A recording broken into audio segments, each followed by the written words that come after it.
Good morning my dear students, welcome to my YouTube channel Gyanoday Bharti.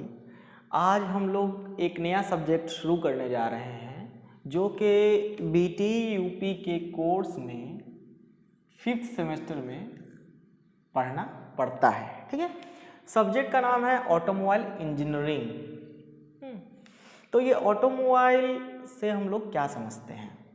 हम लोग ने देखा होगा कि हम लोग सभी के पास मोबाइल होता है, उसे सेलफोन कहा जाता है।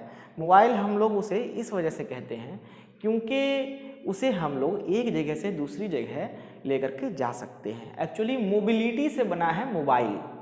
मोबिलिटी दैट्स मीन्स जिस चीज़ों को हम लोग एक जगह से दूसरी जगह आसानी से पहुंचा सकते हैं, उन चीज़ों को क्या कहते हैं कि उनमें मोबिलिटी है।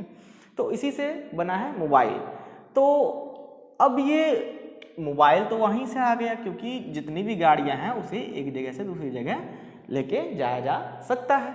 लेकिन ये ऑटो दैट्स मीन्स ऑटो से हमारा मतलब ये है कि ये गाड़ियां जो है वो अपनी ताकत से, अपने पावर से एक जगह से दूसरी जगह जाती हैं।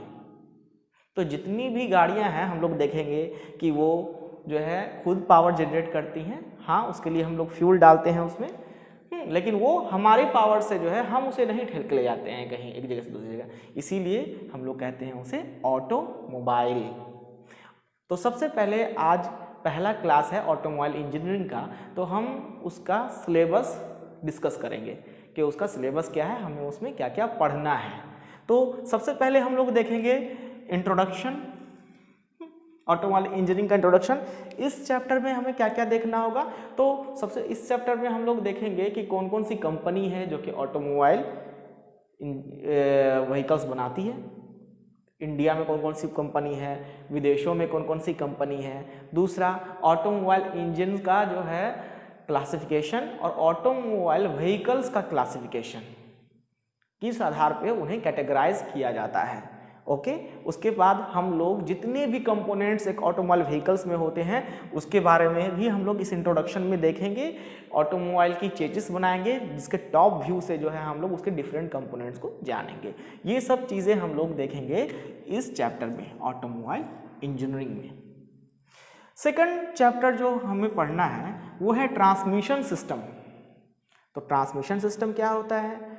इंजन जो पावर जनरेट करता है या जो पावर वो बनाता है, उस पावर को व्हील्स तक पहुंचाने में ऑटोमोबाइल व्हीकल्स के जो जो कंपोनेंट हैं जो लगे होते हैं, जो पहुंचाने का काम करते हैं, वो सब जो है ट्रांसमिशन सिस्टम का हिस्सा होते हैं। फॉर एग्जाम्पल, मैं एग्जाम्पल आपको बता सकता हूँ। क्लच, ये हमारा ट्रांसमिशन सिस्टम का एक हिस्सा है। हम लोग क्लच के बारे में पढ़ेंगे, क्लच के टाइप्स देखेंगे।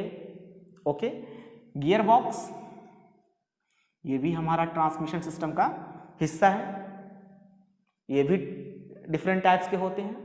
उसके बाद प्रोपेलर शाफ्ट, मैं इधर लिखता हूं प्रोपेलर शाफ्ट। इसी तरह से डिफरेंशियल,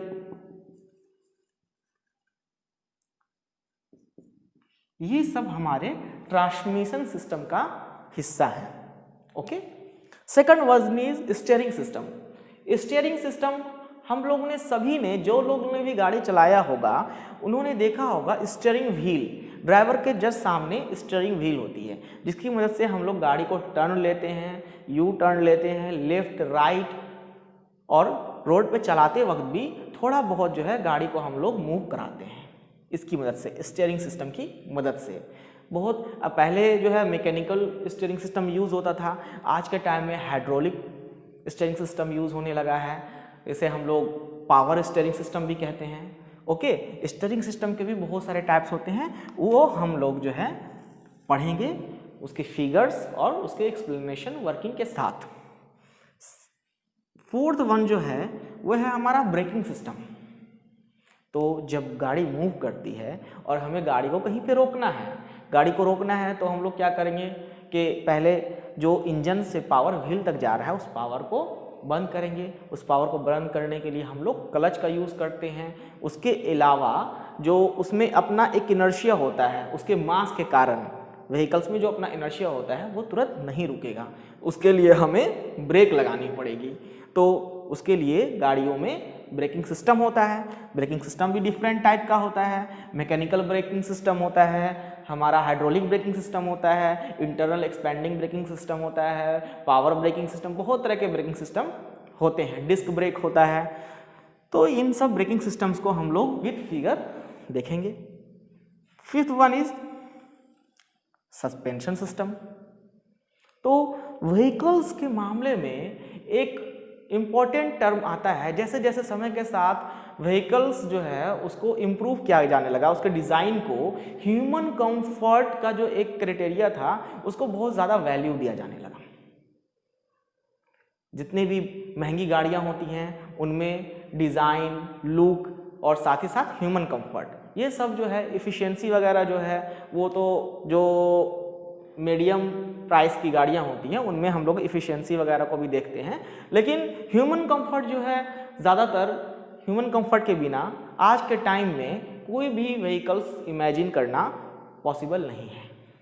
पहले क्या होता था कि टमटम होता था, घोड़ा गाड़ी होता था, देखेंगे हम लोग जब वो किसी गड्ढे में जाता था तो बहुत ज़ोर से वो उछलता था और हमें वो झटका जो है फील होता था अपनी बॉडी पे। उसके बाद जब गाड़ियां आई तो सबसे पहला जो सस्पेंशन सिस्टम गाड़ियों में लगाया गया वो था लीफ सस्पेंशन सिस्टम, पत्तियां होती हैं लोहे की।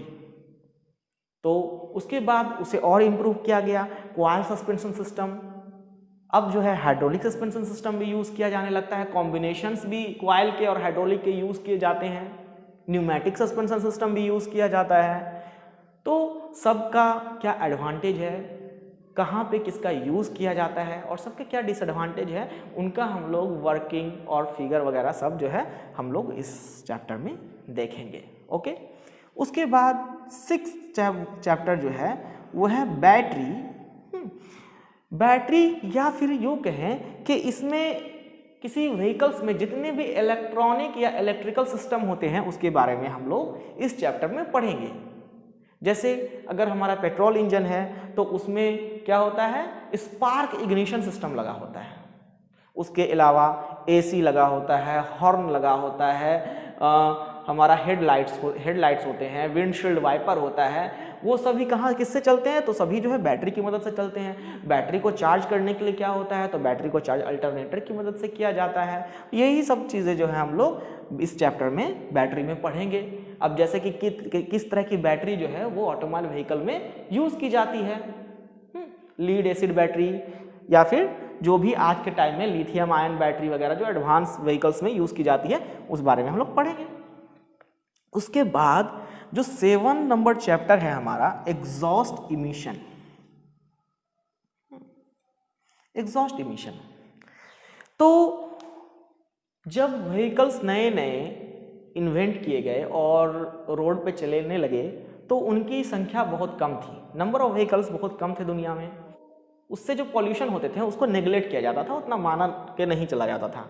पहले जब व्हीकल्स नए नए आए थे उस समय इंडस्ट्री से होने वाले पॉल्यूशन को ज़्यादा जो है वैल्यू दिया जाता था, उस पर ज़्यादा रूल्स रेगुलेशन बनाए जाते थे। लेकिन जैसे जैसे व्हीकल्स की संख्या बढ़ती गई और व्हीकल सस्ते होते गए, हर एक आदमी के पास व्हीकल पहुंचने लगा, वैसे वैसे उससे होने वाला जो पॉल्यूशन है वो भी बढ़ने लगा। और उसे फिर क्या किया जाने लगा, उसे गवर्नमेंट के द्वारा उस पर नज़र रखी जाने लगी, उससे रिलेटेड रूल एंड रेगुलेशन बनाए जाने लगे।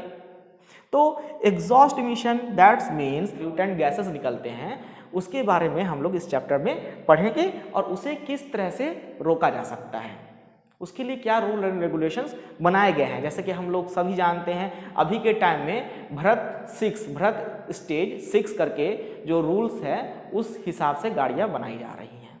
ये भारत नॉर्म्स क्या है, ये सबसे पहले जो है ये नॉर्म्स जो है वो यूरोप में आया। यूरोप में गवर्नमेंट ने वहाँ की जो है यूरो नॉर्म्स लगाए, उसी का देखा देखी फिर अमेरिका के गवर्नमेंट ने, अमेरिकन कंट्री ने जो है अपना एक नॉर्म्स लगाया, अमेरिकन नॉर्म्स, जो व्हीकल से होने वाले पॉल्यूशन है उनको रोकने के लिए। और इंडियन गवर्नमेंट ने यूरोप के जो रूल एंड रेगुलेशंस थे उनको क्या किया, उनको उन्होंने लेकर के एक भारत नॉर्म्स बनाया। तो यूरो नॉर्म्स जो होता है और भारत नॉर्म्स जो होता है वो दोनों बराबर ही होते हैं, ठीक है।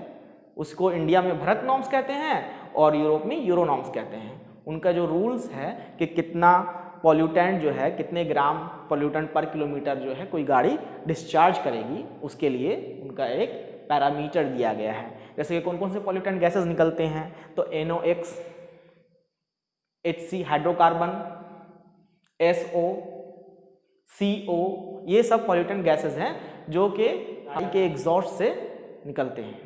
ओके, तो उनको कंट्रोल करने के लिए कौन कौन से डिवाइसेस यूज किए जाते हैं, कैटालिटिक कन्वर्टर्स क्या होते हैं, ये सब जो है हम लोग इस सब चैप्टर में देखेंगे।